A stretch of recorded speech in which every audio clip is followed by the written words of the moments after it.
Hi everyone, my name is Marc Bates. I'm a metabolic health coach, and today we've got another in my question and answer series on the metabolic mirage. Okay, so here's the question. This is an excellent observation. As you mentioned, that lectin sensitivity can cause pseudo hypoglycemia, symptoms despite stable glucose readings. This suggests lectins are creating a disconnect between what we measure and what patients actually experience. How does this inappropriate insulin signaling from lectin mimics actually manifest at the tissue level? And what does this tell us about the limitations of standard glucose monitoring in these patients? Well, this is an excellent observation and a question. And you're exactly right. Lectin-induced insulin signaling can create a disconnect between what glucose monitors show and what the patients feel, a phenomenon I call the metabolic mirage. Let's unpack how this works at the tissue level and why standard glucose monitoring alone fails to reveal the whole picture in these cases. So, WGA-induced pseudohypoglycemia. The mechanism. Lectin mimics insulin at the receptor. So wheat germ agglutinin, WGA, can bind to insulin receptors on muscle cells, adipocytes, that's fat cells, and neurons. At low concentrations, WGA acts as a partial antagonist, triggering downstream insulin signaling without actual insulin being present. Okay?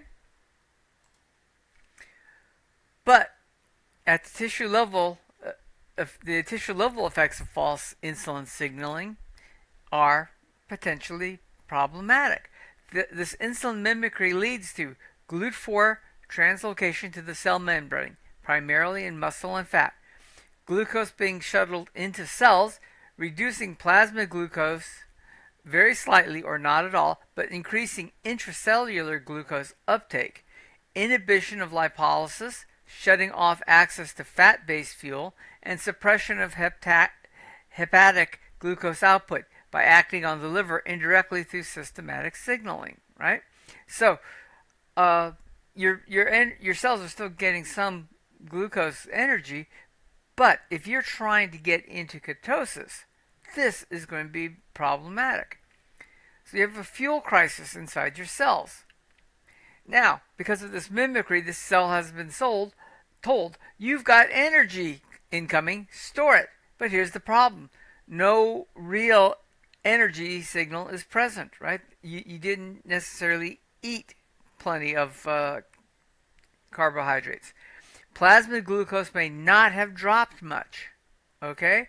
So that's what would happen with insulin, right? But the tissues are now deprived of both glucose and fatty acids, causing an energy crisis. This leads to cellular energy starvation. Even if blood sugar appears normal, somewhere between 85 and 95 milligrams a deciliter, the patient feels weak, anxious or jittery, brain fog, and craving carbs, especially sugar or starch. This is pseudo-hypoglycemia, not due to actual hypoglycemia, lower blood sugar, but due to a disrupted cellular fuel availability. Okay? So, why does standard glucose monitoring fail, especially in this instance?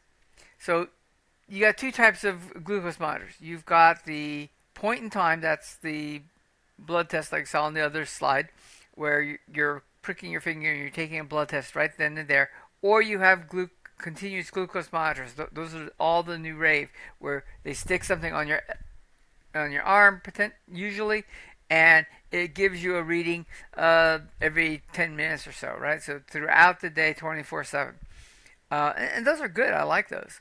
But these reflect only blood glucose, not intracellular energy status, which means it's just showing what's in the blood glucose. It doesn't show you how your cells are actually accepting energy.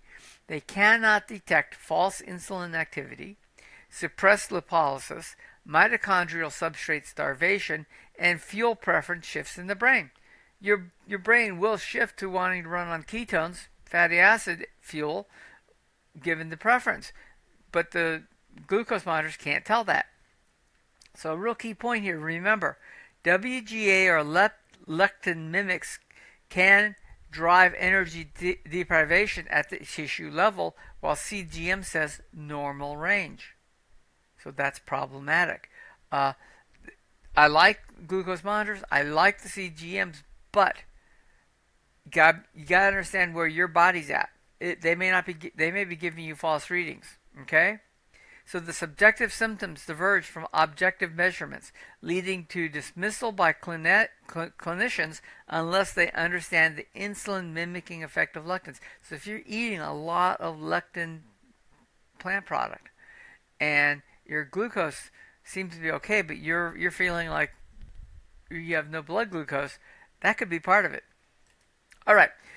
Biochemical clues supporting lectin-induced fuel crisis. Keep this in mind. If you're eating lectins and you're wondering, is it affecting me? So while CGMs may look fine, these non-glucose markers often raise red flags. Low serum free fatty acids, FFAs, despite fasting, suggests suppressed fat mobilization. Low or suppressed ketones in a fasting keto patient. I get this question all the time. How come I'm not getting ketones? I'm eating a ketogenic diet. So, great. Are you eating lectins with it? Yes. Stop the lectins. Okay. We'll see what happens. Mild hypoglycemia, around 70 milligrams a deciliter, plus high insulin, over 8. Right. Inappropriate insulin persistence. Something's wrong. Insulin should go down once it's done its job. Low lactate and fatigue. Poor glycolic throughput, right? Why are you fatigued, right, if you have low lactate, right? Where's the energy going? And elevated reverse T3. This is a signal of chronic cellular energy stress, right? Once again, you gotta look at all these things. And this may not apply to a lot of you, but if you're still eating lots of lectins and you're trying to get into ketosis, these may be some of the problems you're facing. Okay, clinical translation, how to adjust. So if you as a patient are reporting energy crashes despite keto macros are being proper, right? Sugar cravings or irritability without low glucose, and better performance on strict carnivore versus a moderate whole food carb, but you don't want to go strict carnivore for some reason, you should suspect leptin mimicry or leaky gut-induced insulin chaos. Test fasting insulin and FFA and ketones, not just glucose. And do a trial lectin elimination phase. It's the best way to make you convinced that maybe the plant-based lectins are causing you problems. Okay? Finally, let's talk about the lectin-insulin disconnect. So your blood glucose may appear normal or slightly low, but it actually is much lower. Insulin is inappropriately high. Fatty acid access is blocked. Ketones are low despite fasting. And people always say, how come my ketones aren't very high? Right? Symptoms are similar to fatigue.